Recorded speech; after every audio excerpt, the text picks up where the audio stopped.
Hello, it's me. Alright guys, so today we're going to talk about why the sub's cutting in and out.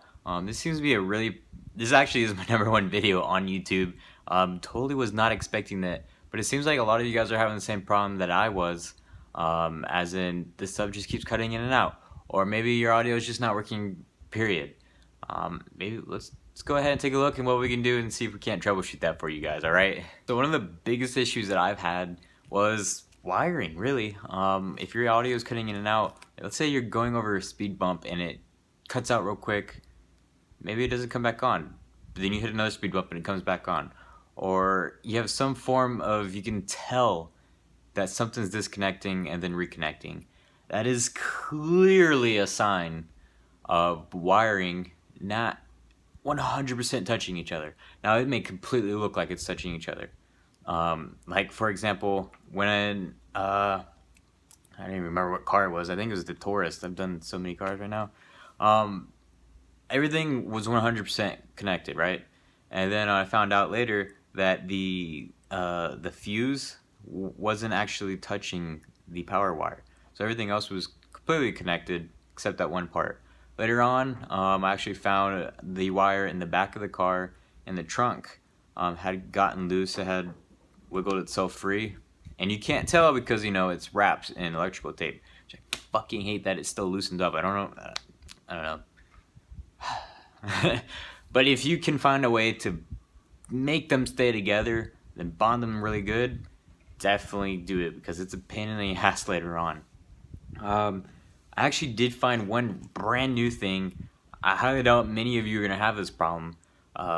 So my girlfriend crashed my car a while ago, and I took all the parts and I put it in the new part. And you're like, oh, it's damaged, right?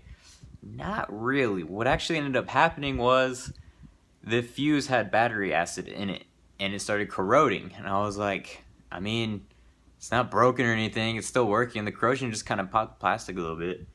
So it worked for a little while. The corrosion started just eating away at it, I guess. And it was losing its current, you know, it was the current. I was testing it, and it was, over time, it was dropping little by little to the point that there just wasn't enough. There was nothing I could do. So I eventually went to the store and went to AutoZone. I got one, completely different one. It was the same voltage, but it was completely different. There wasn't really any screws, you know, to force the wire to touch anything. I jerry-rigged it.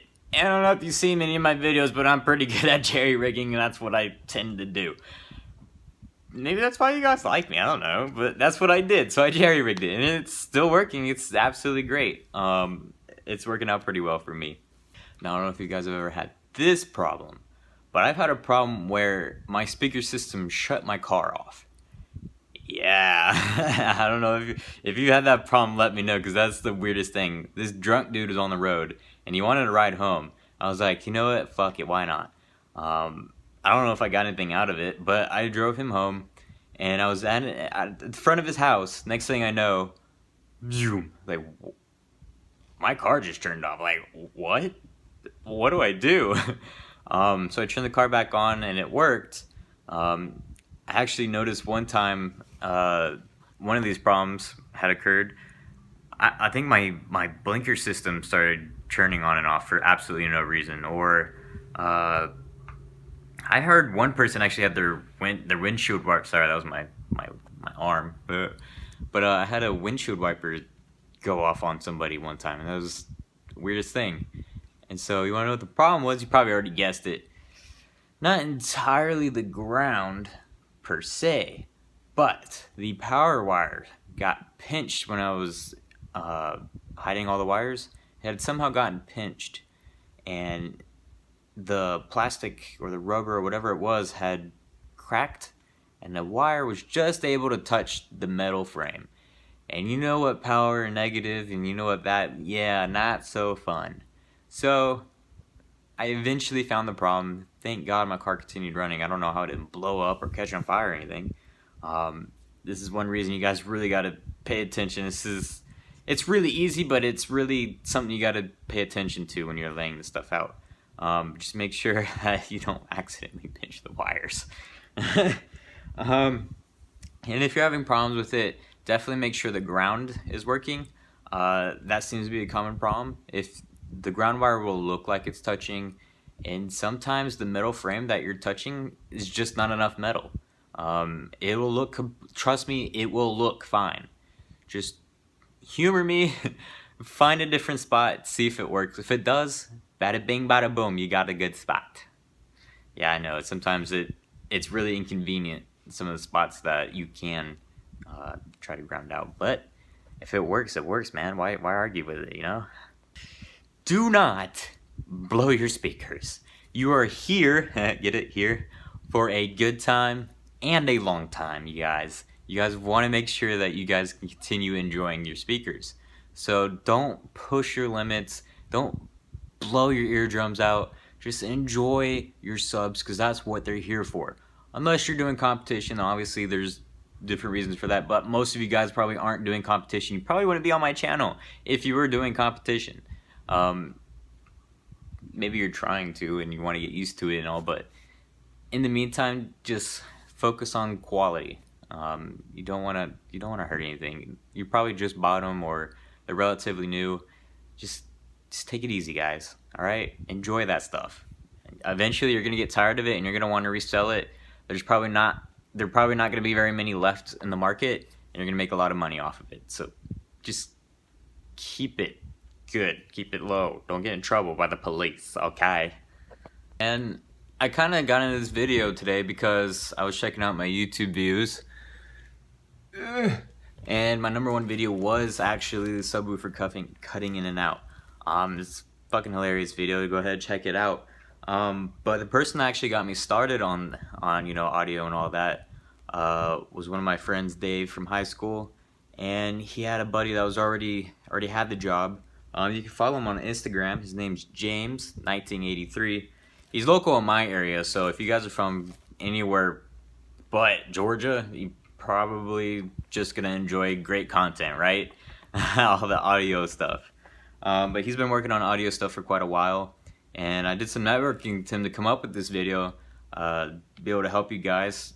Pretty much everything that happened here I already know, so I went ahead and asked him, hey, what is, you know, your craziest story? You know, I tell you my stories all the time, but what was his craziest story? He does this all the time.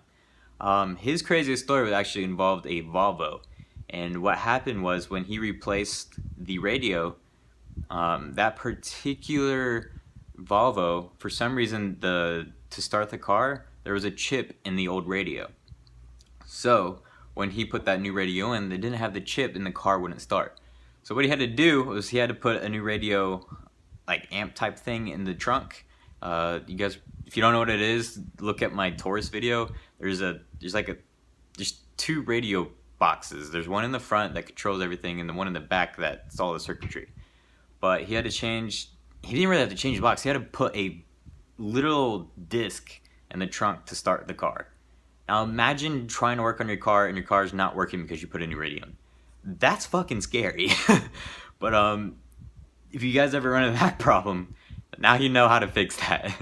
And speaking of weird shit, so you guys have probably seen this stuff like a million times. Yeah, this thing's all beat up, dude. I've had this for so long, and I don't have it installed in my car, and honestly, I haven't noticed a difference. I haven't had any more problems. In fact, I think I've had less problems because now I have less stuff needing to be rewired because I don't have to wire it anymore. You know what I'm saying?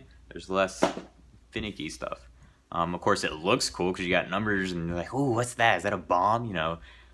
Actually, I get that a lot. Is that a bomb? Yeah, no, that's not a bomb, guys. It's just quit being gay.